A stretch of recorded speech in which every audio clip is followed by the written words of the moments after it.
December 9న Telangana తల్లి విగ్రహం పెడుతున్నామని, విగ్రహ ఆవిష్కరణను ఎవరు అడ్డుకుంటారో చూస్తామని ప్రభుత్వ వైపు అడ్లూరి లక్ష్మణ్ ఆగ్రహం వ్యక్తం చేశారు. రాజీవ్ గాంధీ విగ్రహం ఎవరు పెకిలిస్తారో రండి అంటూ ఆయన సవాల్ విసిరారు.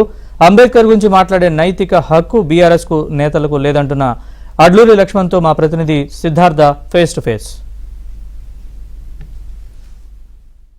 ప్రభుత్వ విప్ అడ్లూరి లక్ష్మణ్ మనతో ఉన్నారు, ఆయనతో మాట్లాడదాం. సార్, ఒకవైపు ఏమో అంబేద్కర్ వర్ధంతి జరుగుతూ ఉంటే ఇదే రోజు వాళ్ళు నిరసన కార్యక్రమాలు చేస్తున్నారు. ముఖ్యంగా అంబేద్కర్ విగ్రహాన్ని పూర్తిగా నిరాదరణకు గురి చేస్తున్నారు అని ప్రభుత్వంపై విమర్శలు చేస్తున్నారు బీఆర్ఎస్ నాయకులు. ఏం చెప్తారు? 10 సంవత్సరాలు ఈ రాష్ట్రంలో అధికారం ఉన్నటువంటి మాజీ ముఖ్యమంత్రి కేసీఆర్ గారు ఎప్పుడన్నా రాజ్యాంగ నిర్మాత డాక్టర్ అంబేద్కర్ గారి జయంతి కార్యక్రమంలో పాల్గొన్నాడా?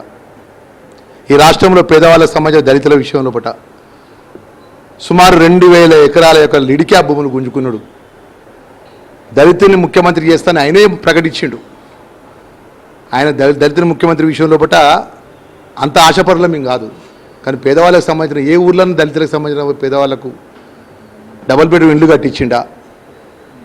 అంబేద్కర్ గారి యొక్క జయంతి కార్యక్రమాలు పాల్గొనడానికి ఆయన టైం లేని వ్యక్తి ఈరోజు వచ్చి వర్ధంతి రోజు గౌరవ రాజ్యాంగ నిర్మాత వర్ధంతి రోజు ఇష్టానుసారంగా మాట్లాడడం అనేది అత్యంత బాధాకరం.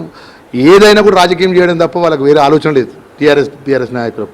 ఇలా రాష్ట్రంలో ఉన్నటువంటి నాయకత్వం అంతా కూడా ఒక నలుగురే బీఆర్ఎస్ మాట్లాడుతున్నారు, 4-5 తప్ప. మిగతా వాళ్ళంతా ఎవరి కాన్షియస్ వాళ్ళు దుప్పట్లు కప్పుకొని మన టీఆర్ఎస్ వాళ్ళు బీఆర్ఎస్ వాళ్ళు అడ్రస్ గల్లంతాయి. ఇలా వాళ్ళ ఉనికి కోసం ఏదో విధంగా ఈ టీఆర్ఎస్ పార్టీని బతికేయాలి, లేదు భావభావమతుల యొక్క వీధి పోరాటం ఉన్నది, నాయకత్వం పోరాటం ఉన్నది, ఏదో విధంగా మేము నేను ముందా తప్ప ఇక్కడ వాళ్ళు చేసింది ఇక్కడ ఉరగబెట్టింది ఏమీ లేదు. ప్రజలు నమ్మే పరిస్థితులు లేరు వాళ్ళను. సరే, ఇటు తెలంగాణ తల్లి విగ్రహానికి సంబంధించి కూడా ఒక పెద్ద వివాదం అవుతుందని చెప్పుకోవచ్చు. ఆల్రెడీ తెలంగాణ తల్లి విగ్రహం ఉండగా మరొక విగ్రహం పెట్టాల్సిన అవసరం ఏముంది? దీన్ని మేము నిరసిస్తున్నాము అని, ఒకవేళ విగ్రహాన్ని పెడితే దాన్ని ఖచ్చితంగా తీసేస్తామని, ముఖ్యంగా రాజీవ్ గాంధీ విగ్రహం ప్లేస్లో తెలంగాణ తల్లి విగ్రహం పెడతామని ఆ పార్టీకి సంబంధించినటువంటి నాయకులు చెప్తా ఉన్నారు. ఏం చెప్తారు దీనికి? ఇలా టీఆర్ఎస్ పార్టీ నాయకత్వం ఒకటి దమ్ము ఉంటే రాజీవ్ గాంధీ విగ్రహాన్ని నేను చేయి పెట్టి చూడమానండి.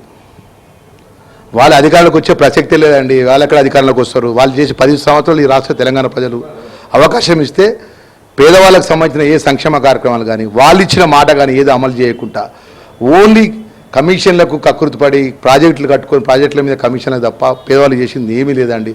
వాళ్ళు రాజీవ్ గాంధీ గారి విగ్రహం ప్లేస్ లోపల మేము ఇంకో విగ్రహాన్ని పెడతాం, రాజీవ్ గాంధీ విగ్రహం. ఇలా తెలంగాణ ఇచ్చినటువంటి తల్లి ఎవరు?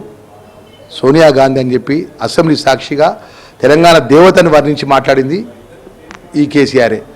వారి కుమారుడి విగ్రహాన్ని దేశం కోసం ప్రాణాలు అర్పించినటువంటి మహోన్నతమైన నాయకుడు రాజీవ్ గాంధీ యొక్క విగ్రహాన్ని పెడితే మేము పెకలిస్తామని మాట్లాడతాడు. ఇవాళ మా ఎప్పుడు అధికారంలోకి వస్తారండి మీరు? మొన్న పార్లమెంట్లో మీ అడ్రస్ గల్లంత అయిపోయింది. మీ అడ్రస్ ఎత్తుకున్న 3వ స్థానం 4వ స్థానంలో వేయండి.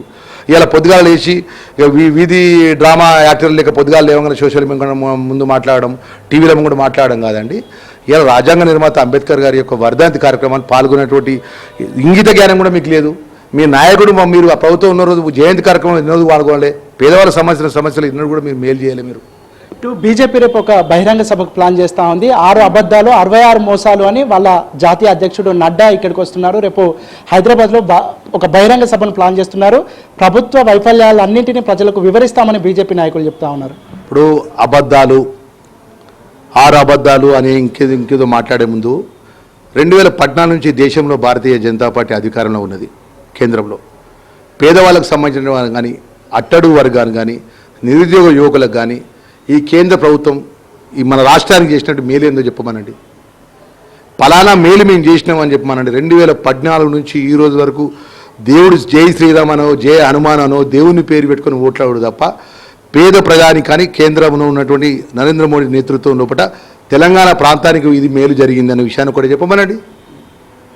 ఏది చెప్పకుండా మేము కాంగ్రెస్ పార్టీ 6 గ్యారంటీ పథకాలు ఏదైతే ప్రభుత్వంలోకి వచ్చిన తర్వాత 3 గ్యారంటీ పథకాలు అమలు చేసినామండి. ఇలా 200 యూనిట్ల కరెంటు కానీ, అదేవిధంగా మహిళలకు ఉచిత బస్సు కానీ, అదేవిధంగా మా సోదరిమణులకు ఏదైతే గ్యాస్ సిలిండర్ 500 కానీ, ఇంకా మిగతాయి కూడా ఏదైతే ఇవాళ మన రుణమాఫీ విషయంలో పట 85% 90% రుణమాఫీ చేసినామండి. 10% మేము రుణమాఫీ చేయలే.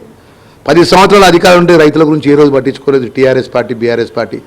ఇలా భారతీయ జనతా పార్టీ రైతులను జీబులతో లొక్కిచ్చినాడు. వాళ్ళ మంత్రులు జీబులతో వాళ్ళ రైతులు నిరసన చేస్తే నిరసన చేసినటువంటి రైతుల మీదకి జీబులు వేసుకుని వెళ్ళండి. వాళ్ళు ఆ విధంగా తొక్కిచ్చి చంపించిన వాళ్ళు ఇవాళ వాళ్ళు వచ్చి సభలు పెడితే వాళ్ళని ఎవరు నమ్ముతారండి బీజేపీ పార్టీని? ఇది మొత్తానికైతే సంవత్సరంలో అనుకున్న దానికంటే ఎక్కువ చేశాము.